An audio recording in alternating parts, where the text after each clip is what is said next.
Everyone. It's so good to be back again. And this is podcast number 2 on relationships as a center of biblical theology. I want to share from now on a few words that I've found that really helped me a lot in learning what the main focus of the Bible was, which is relationships. And so today I want to talk about the Yada Gnosko theology.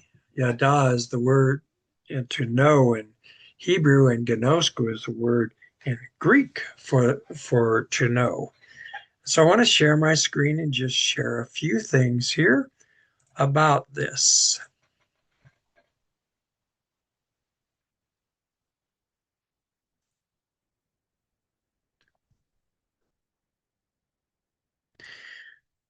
Yada Gnosko are words in the Bible that indicate a special thing about relationship. And as we've been talking, God's relational desire from last time was that he wants to be our God and we be his people and him to dwell with us. And this is his desire throughout the whole Bible. He wants that. He desires, he yearns for that. And I want to share a little bit about my journey. I was a sheep herder, and so I didn't have much of any interaction with people. And so my relational skills were very, very slim. And people would call me a brain on a stick because I was focusing on all of these intellectual things and going through life intellectually and trying to take all these degrees and everything that I've taken in science and theology. And then in 1988, a disciple helped me to gain an understanding of emotions. And so I began to put on that stick, some emotions with God's help. And I experienced something special.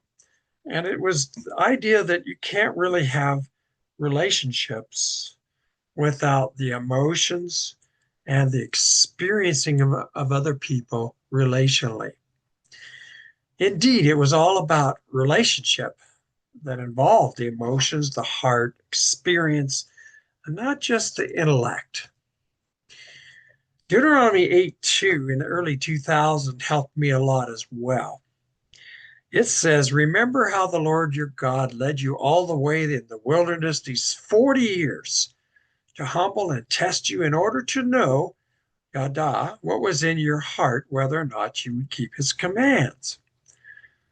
Now, I was in a Bible study with people, Bible talk actually, and we started talking about this. This is a time when in Deuteronomy 8:2, where Moses was being had taken the people out in the wilderness, and they were about ready to leave the wilderness. And God tells him what he had done in that wilderness and why he had done it. And he says it was to humble them and test them in order to know what was in their hearts. Now I thought, wait a minute, God is omniscient. Doesn't he know what is in their hearts? What's going on here? And so I studied out the word yada, and I came to some interesting conclusions that the word yada does not just mean cognitive knowledge. It's much broader. In fact, it means experiential knowledge. And it involves experiencing something to know, not just intellectually looking at it and say, I know this. I used to share that I could say I know the President of the United States, but if I went up but if I went up to his White House and knocked on a door, and his security people came out and they said, "What do you want?" I said, "I want to talk to the president. I know him." And they would say, "No, you don't know him. He doesn't know who you are." They would go in and ask him, and he'd come back and say, "I don't know who this guy is. What's up with that?"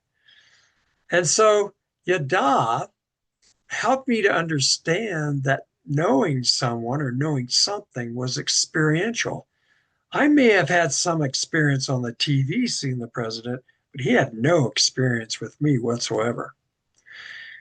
And so Deuteronomy 8:2 then made sense. When God says, remember how the Lord your God led you all the way in the wilderness these 40 years, remember your experience, how he humbled you and tested you. He did this in order to know what was in your heart, whether or not you would keep his commands. God wanted to experience their heart. He wanted to experience whether or not they would keep his commands. He already knew intellectually, but he has a heart to want to experience. So knowing, his knowing has to do with experience in our heart, our desires, our inner attitude, and as well as what we do on the outside. But this helps so much because I found out that God wasn't so concerned about the perfection of what I would do as much as he was about the inclination and of my heart and how it communicates to him my love for him and my desire to serve him and allowing him to know me in a good way.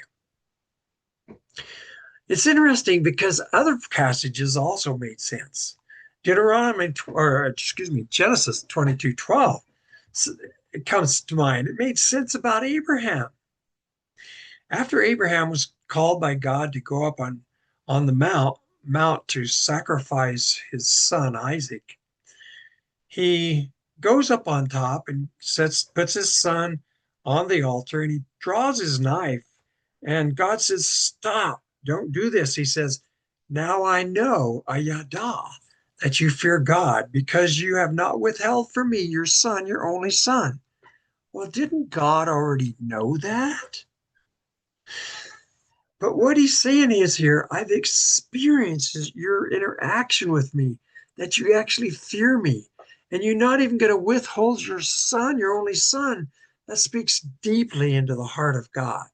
And it speaks deeply into the relationship that Abraham had with God, that he would do anything for him. And now God has experienced that. Then I did some more study, and actually I did my doctoral thesis on Matthew 7:21 through 23. And I found out that the idea of yada, the experiential knowledge, was transferred into the Greek gnosko in the New Testament. And this is what it states in Matthew 7:21 through 23. It says, not everyone who says to me, Lord, Lord, will enter the kingdom of heaven, but only the one who does the will of my Father who is in heaven.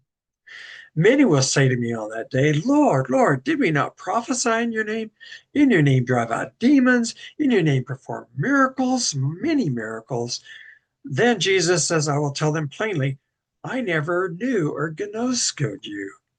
Away from me, you evildoers. Basically, he's saying, this is the last day on the judgment. You didn't pass what needed to be passed. You're going into hell. I never knew you. And surely God knew him and knew them. I mean, they did miracles in his name. They prophesied in his name. They drove out demons. But what he's saying is here, I never experienced in my heart, your heart, the goodness of your heart, desire to be with me in a relationship in a good way. And so this verse finally made sense to me. And what's interesting is I've got highlighted also the words, the one who does the will of my Father who's in heaven. Allowing God to know you and surrendering you to know him in a good way is the will of the Father in heaven. It's all about relationship. And so if you and I are just doing things, maybe prophesying, maybe we think we can cast out demons, whatever, and we perform miracles, or maybe we're going to church every day, or maybe we're or every week, and maybe we're getting together a discipleship partner, maybe we're doing all these things. But if we don't have that close gnosko yada relationship with God, it's not doing the will of Jesus Father. Think about that for a while. But if you are surrendering your will and surrendering your heart to Jesus and openly wanting to communicate your goodwill to Him, and you want the best for Him, and He's already communicated that to you, then He's going to know you, and you're going to have that relationship that is awesome with God. Knowing God, again, involves a two-way experience. In Galatians 4:9, Paul says, but now that you know God, gnosko, or rather that you are known, gnosko, by God, how is it that you're turning back to the weak, miserable forces, the sin? If we really know God and He really knows us, He'll know in our heart what we wish, what is our desires. And we won't want to communicate to Him that we want to turn back to those weak and miserable forces of evil. It's a two-way experience. We need to realize that what we do communicates an experience to God, and that He wants to know us in a good way. He wants to experience us in a good way. And we want to experience Him in a good way, which we have. But it takes both. It takes our experiencing Him, but Him also experiencing us in a good way. It's all about having a two-way experiential relationship. Yada Gnosko theology in the Bible is a pillar that changed my life and how I approach things and how I try to serve God, not by doing the individual works, but by letting God know my heart, that I want the best for Him, and me beginning to try to experience His heart, to let it penetrate into me, that He's proud of me, that He cares for me, that He loves me, that uh, I guess I could say I'm the apple of His eye. Do I really believe that? Well, when I allow Him to communicate that and I communicate back to Him, then the experience causes that relationship to be awesome. So now I seek to let God experience me in a good way, and me Him, and me experience others, and allow others to experience me also in a good way. This is true salvation, which is in essence true two-way loving relationship. And so Gnosko and Yada has helped me tremendously in understanding how relationship should be, and it gives so much richness to the center of biblical theology, which is relationship. Thank you for listening.